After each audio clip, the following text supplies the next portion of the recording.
السلام علیکم دوستو، کیسے ہیں آپ؟ دوستو، آپ کو یاد ہوگا کہ بچپن سے لے کے آج تک ہم نے جو مطالعہ پاکستان کی کتابیں پڑھی ہیں ان میں ہمیشہ ہم نے یہ پڑھا ہے کہ پاکستان ایک زرعی ملک ہے۔ تو آج کے ویڈیو میں ہم یہ جاننے کی کوشش کریں گے کہ ایک زرعی ملک میں گندم کا بحران کیسے آ سکتا ہے۔ زراعت پاکستان کی معیشت کا اہم ستون ہے۔ پاکستان کی جی ڈی پی کا تقریباً 23% زراعت سے بنتا ہے۔ ہمارے ملک کی تقریباً 37.4 جو لیبر فورس ہے وہ زراعت سے منسلک ہے، اور پاکستان کے برآمدات کا تقریباً 70% بالواسطہ یا بلا واسطہ زراعت سے منسلک ہے۔ یہ تمام اعداد و شمار آپ کو بتانے کا صرف اتنا مقصد ہے کہ آپ کو یہ پتہ ہو کہ زراعت پاکستان کے لیے کتنی اہم ہے، اور زراعت کے معاملے میں کوئی گڑبڑ پاکستان کی معیشت کے لیے کتنی خطرناک ثابت ہو سکتی ہے۔ دوستو، یوں تو پاکستان کی تاریخ گندم کے بحرانوں اور اسکینڈل سے بھری ہوئی ہے، لیکن آج ہم بات کریں گے پنجاب میں آئے ہوئے حالیہ گندم اسکینڈل کی کہ وہ کیسے آیا۔ اس بحران کا آغاز تب ہوتا ہے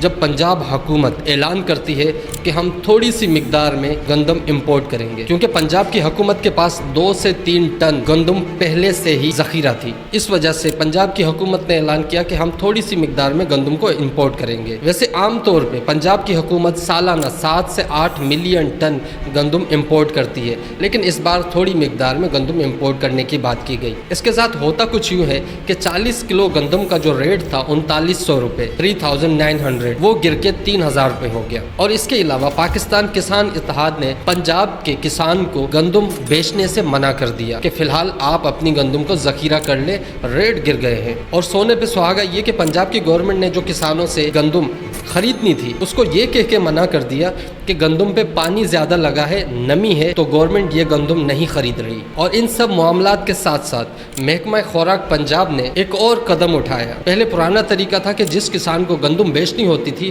وہ ایک اپلیکیشن دیتا تھا، لیکن محکمہ خوراک پنجاب نے اپلیکیشن لانچ کر دی۔ اور آپ جانتے ہیں کہ کسان عام طور پہ ان پڑھ ہوتے ہیں، ان کو اتنا پتہ نہیں ہوتا کہ اپلیکیشنز کس طرح استعمال کرتے ہیں۔ تو جن کسانوں نے گورنمنٹ کو گندم بیچنی بھی تھی وہ بیچ نہیں سکے۔ اب ان سارے معاملات اور اس بحران کے بعد حکومت پنجاب نے ایک عجیب منطق اپنائی۔ حکومت پنجاب کا یہ کہنا ہے کہ گندم کا کوئی بھی بحران نہیں ہے، اور گندم کی پرچیزنگ کم ہونے کا مطلب ہے کہ جو گندم پرچیز کرنے میں کرپشن ہوتی تھی اس بار وہ نہیں ہوئی، اور اس وجہ سے آٹا بھی سستا ہو گیا۔ لیکن یہاں پہ ایک اور سوال اٹھتا ہے، کیا حکومت پنجاب کے گندم پرچیز نہ کرنے کی وجہ سے یہ سارا بحران پیدا ہوا؟ تو ایسا نہیں ہے۔ اس بحران کی ایک اور وجہ بھی ہے، وہ ہے پچھلی حکومت یعنی کہ پی ڈی ایم کی جو نگران حکومت تھی اس کا گندم امپورٹ کرنا۔ نگران حکومت نے 3.6 ملین ٹن گندم امپورٹ کی تھی، لیکن اس امپورٹ کا وقت غلط تھا، اور وہ 3.6 ملین ٹن کی امپورٹ ایک اسکیم تھا۔ پنجاب میں گندم کی کاشت ہر سال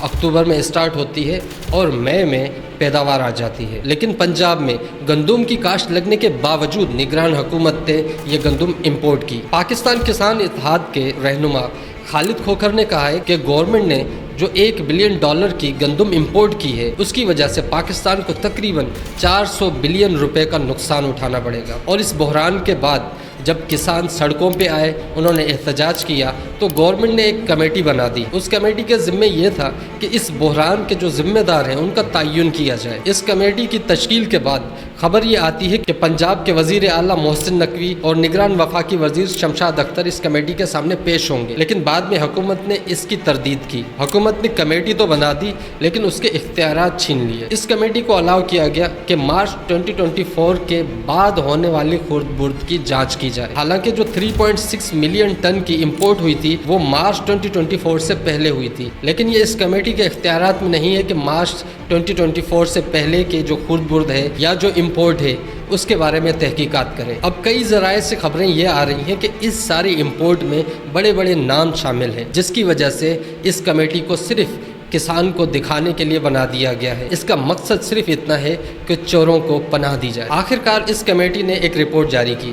اس رپورٹ کی وجہ سے ministry of national food security and search کے 5 افسران کو 120 دنوں کے لیے معطل کر دیا گیا، اور اس کے علاوہ کوئی ایکشن نہیں لیا گیا۔ اس کے ساتھ ساتھ پاکستان کی تاریخ کا ایک بہت بڑا اسکینڈل دبا دیا گیا۔ ملتے ہیں نیکسٹ ویڈیو میں۔ اللہ حافظ۔